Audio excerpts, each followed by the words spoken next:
dark, black comedy.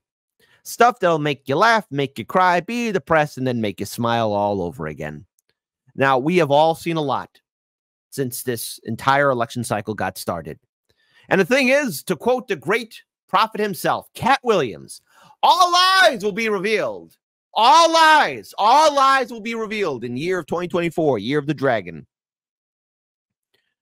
You know, I've always said that this show has been critical of the two-party system, and we have been proven correct. And recently, the Lincoln Project decided to release the most cringe of cringe campaign ads. Did you ever think you'd see the day where both Bernie Sanders and Dick Cheney in the same ad?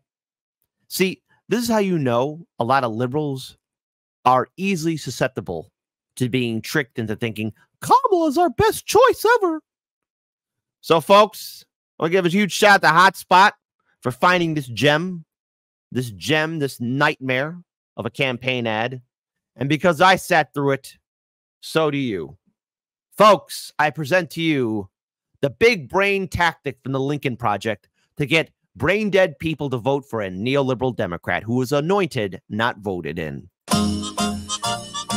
Dick, we never got along. Correct. You were a warmonger. And you were a commie. Surprising to be on the same side as you. Surprising to me, too. I'm still on the left. I'm still on the right. But if we can agree on Trump... It means something big. Bigger than policy. Bigger than ideology. We are both voting for Kamala Harris. Because this election is a choice between America... or Trump.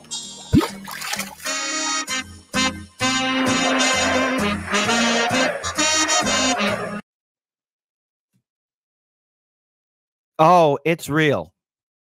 It's on the Lincoln Project Twitter account. Oh, you're a warmonger who's helped contribute to destruction in the Middle East and North Africa. Not to mention Dick Cheney, you're the one that helped usher in a wave of neoliberalism and neoconservatives, the likes of which that has not only crippled our constitutional republic, but helped give rise to Donald Trump. And you, Bernie, the nutless cuck wonder, the communist, the guy who inspired millions of Americans and then led them right into the maw of the Democratic Party. You, Bernie Sanders, who gave up everything to not only go to bat for Hillary Clinton, who was one of the main architects, just like Dick Cheney and her husband, Bill Clinton, to help design this neoliberal nightmare that is not only imprisoning Americans in debt, but furthering us away from the great American dream, because we got to be asleep to believe it. You, Bernie Sanders, who not only went to bat for your good friend Joe Biden, but made sure to lead your voters astray again. Talk about the perfect odd couple. And who are they going to support? Kamala Harris, whose policies help deliver madness and insanity to the people in California. On Friday's show, I talked about Miss Peoples. And see, the thing is, the reason why I played that campaign ad, because, you see, so many media outlets and so many people, pundits, Hollywood celebrities, are going to bat for Kamala Harris, but yet they're forgetting that she, well, has a lot of skeletons in her closet as well. So what happened on Friday's show? Well, I showed a GoFundMe and a snippet of a trailer of Kamala Harris's truancy program. But the thing is, as much as corporate media, the Lincoln Project, Vote Blue No Matter Who, sycophants, want to reimagine and repaint Kamala Harris, you see, if you do a little digging, folks, and have some patience, gold will be delivered to you. So we're going to time travel. That's right, everybody. Let's time travel. Time travel. I know. Calm down. To October 17th, 2020. This was from NPR, WBEZ, Chicago. And I hope all of you are paying attention. The story behind Kamala Harris's truancy program. So I hope that, campaign ad didn't trigger you guys too much. because this will probably upset all of you. On our latest episode of Quiet You, on our latest episode of Code Switch, we took a look at Vice Presidential candidate Kamala Harris's record as a prosecutor and how she used her power as San Francisco's district attorney and later as California's attorney general to shape the criminal justice system. And for that record, one of the initiatives that has drawn the most attention is the truancy program that she pushed for in the state legislature. Passed in 2011, the law allowed district attorneys to charge parents with a misdemeanor if their children miss 10% of the school year without a valid reason. In 2019, Huffington Post reporter Molly Ridden, I can't believe you did it, wrote about the families affected by this truancy program, including a black mother named Sherry Peoples, who was arrested in April of 2013. She came to the show to help explain why this program, which initially launched without much criticism, ended up becoming so controversial and why it disproportionately affected families of color. Here's the extended cut of our conversation, which has been edited and condensed for clarity.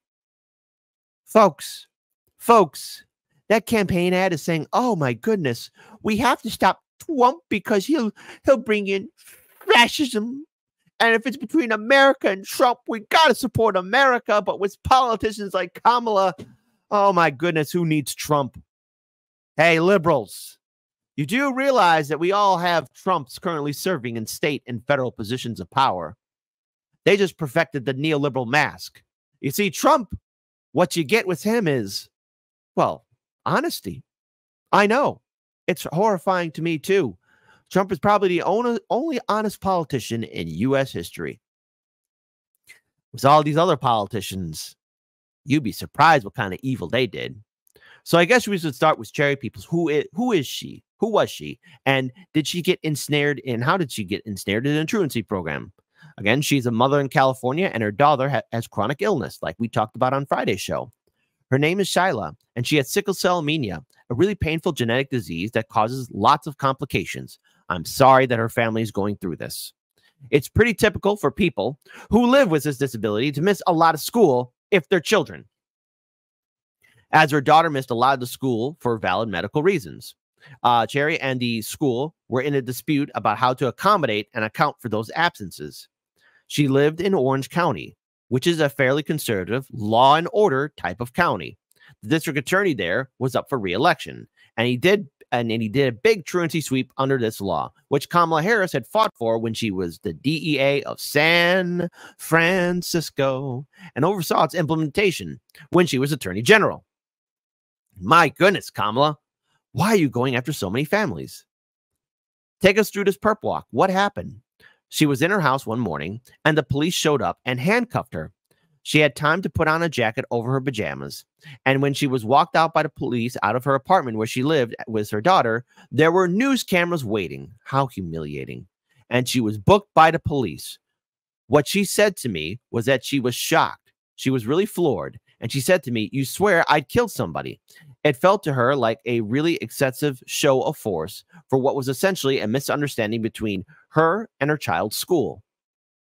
So, again, we want to talk about Harris's truancy program. Harris fought for this law, which raised the financial penalty and made it a criminal misdemeanor for parents up to a year in jail when their children missed at least 10% of school time. The big picture, People's case, was one of the most extreme examples of how this law was used. More broadly, what the law did was create a more standardized way for local law enforcement to get involved with making sure kids go to school every day.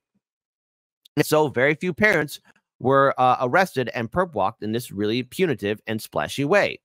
But what did happen to a lot of families is that they were ushered into a system that asked parents, why can't you get your act together? Why can't you send your kids to school? To which, again, look, life is extremely complicated out there, folks. We don't know the full reasons. Not to mention, there's a lot of things that do come up. Medical, personal, social, economic. I'm not giving an excuse to miss school, but this program was basically set to the program of, I have a hammer in my hand and all the parents are nails. So what do you think is going to happen, folks? I thought it was really interesting to look at Harris's involvement in this issue because she didn't invent the idea of punishing parents when their kids miss school. You don't say. California already had a law on its books. Her innovation innovation, folks, was to build a really standardized way for local district attorneys to get involved in pressuring parents to make sure their kids go to school. And a lot of education advocates were happy that she brought attention to the issue because they say attention is actually the number one way to solve truancy. They think it's really important to call people's attention to the fact that, hey, it adds up when your kids miss school. You don't say. But then when you arrest the parents, what good does that do? What Harris also intended was to build a system. She intended all good intentions pave a way to hell. What Harris also intended to do was build a system where the school district officials, teachers, and parents could all sit down and talk about the problems. Hey, man, I'm going to jail. F you. Why isn't your kid coming to school? What are the resources that we could give you to help make sure that your child goes to school every day? And what she sort of layered on top of was that you will get a series of increasingly scary warnings from the district attorney if this problem doesn't get solved. You know, government, you're not helping yourselves when you act tyrannical. And that's what people really put their finger on as what they disliked about this program. As the absenteeism issue continues and blame increasingly turns toward the parents, the message becomes, we're giving you everything. Why can't you make this work? And the reality is that the reasons why kids miss school so often are not totally under the parents' control, but we just increasingly blame the parents. And that is a very typical American way of dealing with school. I mean, that goes back decades, even hundreds of years. So it's not fair to lay that all at Harris's feet. Yes, it is. But what people would say in response is that when you use the criminal justice system to solve problems, you will criminalize people no matter how good your intentions are. Well, how wonderful that is. So again, let's take a let's put a pause here for a second. So all of this was designed to hurt families. Isn't that wonderful? Isn't that so compassionate from Kamala Harris? Now, I don't think anyone in corporate media is going to be talking about this. I don't think anyone within the establishment is going to bring this up. But these are real people. And you have to wonder how many families were devastated by this quote unquote good intention policy from Kamala Harris. So let's go ahead and talk a little bit more about it. Again, more from this article from 2020. Again, this article is from 2020. But do you see any articles similar to this now in 2024? No, you don't. You don't see it there anywhere. So when Kamala Harris is spinning up this idea in San Francisco, who supported it and who was opposed to it? I think she zeroed in on this for a couple reasons. When she was San Francisco's district attorney, she was learning things about who were the city's homicide victims and who was committing homicides. And in both cases, she found that a lot of them were high school dropouts. Okay. There's a huge issue in California, and the problem's still ongoing, which is why there's a mass exodus. Turns out this program didn't help. It added more fuel to the fire. And that's when she started to think about truancy, because missing a lot of school is linked to dropping out of school. All right. The way she described why she wanted to get involved was, we need to do things differently. So everybody goes to jail, thus breaking up families, and the kids are orphans, and oh no, they lose their apartment, and oh no, they're out in the streets and they really can't go to school now, can they? But I also think she knew that at the time in the mid 2000s that there wasn't really a political downside to saying these parents are not meeting their responsibilities. It's causing problems for society at large, and we should crack down on them for the good of the children. For the good of the children, folks. The law passed with pretty broad support, but some public defenders and others were like, hey, wait a minute. Don't you think that this is going to be another way we crack down on people of color, on parents who are facing a lot of issues, some of which the state has caused? Because nobody looked into the problems the great state of California caused to working class families. Did you guys know that it cost $3,000 for a very small, cramped closet studio apartment in the great state of California, especially somewhere in Los Angeles or San Francisco? Yeah, it's expensive. It's interesting if you think about the sort of conclusion she's making. So if you don't complete high school, you have a much higher likelihood of being a victim of violent crime or perpetrate violent crime. Sounds like the Minority Report. And to have all this contact with the criminal justice system. And she was like, okay, the solution to that is to open up another opportunity for them to have contact with the criminal justice system. This is really common, right? I think it's a case of looking at two symptoms of a really complicated web of problems and treating one of the symptoms. It speaks to the fact that she was a prosecutor, and so she had only the tools of a prosecutor. Part of the reason why she was looking at the symptoms and treating the symptoms instead of the root problems is that what we make law enforcement do in this country. We don't spend money and commit resources to fixing the host of problems that precede it. So there you go. So what's the legacy of this program? Because there's a lot to this article. The law she passed is still in place. Oh, my goodness. And that's in 2020, by the way. This article's from 2020. And there was another truancy law on the books before she passed this one. For jurisdictions that mainly use a law to cite parents and take them to court, they've tended to use the law Harris fought for to bring up more serious charges. Other jurisdictions have embraced the spirit of her program and used the law that she passed as a threat in order to get parents to come to conferences and sit down with school officials and talk through what the issue is. So both things are happening. I visited one jurisdiction where they set up truancy courts, usually under the auspices of the existing family court. What could go wrong? And that's a place where they can get parents to come in on a regular basis, and the judge checks and makes sure that they're complying with attendance requirements. And then once that happens, usually it goes off their record and doesn't end with a fine or jail time. And unfortunately, the thing is that California keeps changing the way it measures truancy because California and its government can't keep anything consistent. Part of that is to keep up with our evolving understanding of what is actually important to measure, but they keep changing it. Ask schools to measure it, and then they don't really centralize that data very well. So we can't really say if the law that Harris fought for brought the truancy rate up or down or made no change because they're not counting very well. It's 2024. Let's have democracy in the chat. You think anybody's still counting? Type 1 for yes, Kit. You got to have faith. You got to have faith in the system, you awful man. Type 2, man, ain't nobody counting. In this day and age, who wants to count? I wonder how many 2s will be in the chat. I wonder, do you ever wonder?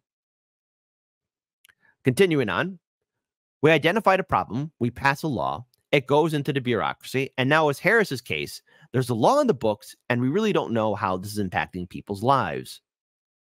So let's talk about what happened to her. This is one example of a person. Her name is Cherry Peoples. Well, Cherry Peoples wound up fighting these charges in court for a really long time. They got passed among different prosecutors and detectives, and for a long time, there was pressure on her to plead guilty to this. Oh, gotta love the criminal justice system, right? Gotta love the legal system, right? And she wouldn't do it. She felt like this was really unfair. Absolutely. She knew that the issue wasn't that her child was skipping school willy-nilly. She had a good reason that the school was aware of. And that the issue was that she and the school needed to come to an agreement about accommodating to her daughter's disability. She held fast, and eventually the charges were dropped. To this day, she doesn't completely know why. While she was fighting this in court, she was also caring for her daughter. She struggles with employment because her daughter's illness really takes a lot of care and management. It can be all-encompassing in the lives sometimes. It can be all-encompassing in their lives sometimes. Sorry for that stutter there. This was a really tough time for her. And it was. But don't worry, folks. The people at the Lincoln Project want you to forget all of that. They want you to forget the times when Kamala Harris was a fraud. They want you all to forget about the times of Kamala Harris contributing to the neoliberal nightmare, because we have an orange boogeyman that all of you have to be afraid of. And Bernie Sanders and Dick Cheney, the cartoon versions, are working together.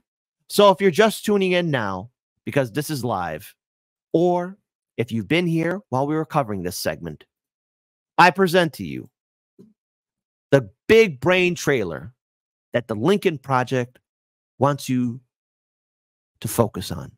Because if you are a Republican or a vote blue no matter who person, and you're afraid of Trump, the nutless wonder cuck Bernie and Dick Cheney the warmonger want you guys to forget all of that and vote Kamala.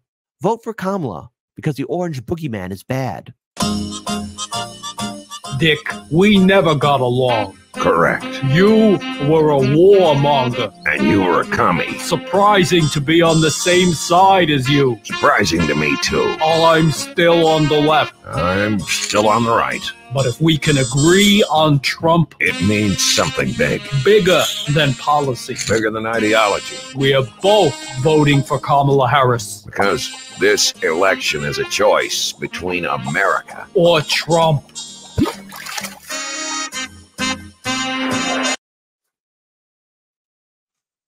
And they hit all the notes. Trump bad. Trump very bad. Trump very, very, very bad. Trump be bad. Trump not good. Trump is bad for America. You got to support Kamala. Don't vote third party. Vote Kamala. That's what the Lincoln Project wants you to think. They want you to forget about Kamala Harris's policies. They want you to forget about what the Democrats have done. They want you to forget about the fact that she was in office as the vice president for 3.5 years and accomplished jack squat, or the fact that she hemorrhaged so much of her staff. I mean, what is Kamala's legacy as VP? Being was a president who was on the mental decline. There was no one in charge. No one was in charge. Hold on. Sometimes I can't speak English. No one was in charge. And yet, after the DNC convention here in Chicago, when Kamala got anointed, and appointed as the nominee, put aside your critical thinking. Put aside any aspect of being a free thinker and just follow the system and be a good, obedient sheep. Don't look into the past of these politicians. Isn't it incredible how stories like I just read are buried beneath the surface? All what you got to do is do a little digging, but please be careful out there, folks, because the sad fact is a lot of it's being scrubbed away so that you don't have to look. How do you feel about your corporate media guiding you? How do you feel about the two-party system guiding you into making you forget? Don't worry, folks. If we let them get their way, they'll make sure that the next generation and the next generation after never ask a question. Never look into the politicians. Is that the world you want? I don't. And once again, I'm reminded of how much of a cuck Bernie Sanders is. That's the L I have to carry for a long time. The fact that I thought he was worse assault. He ain't.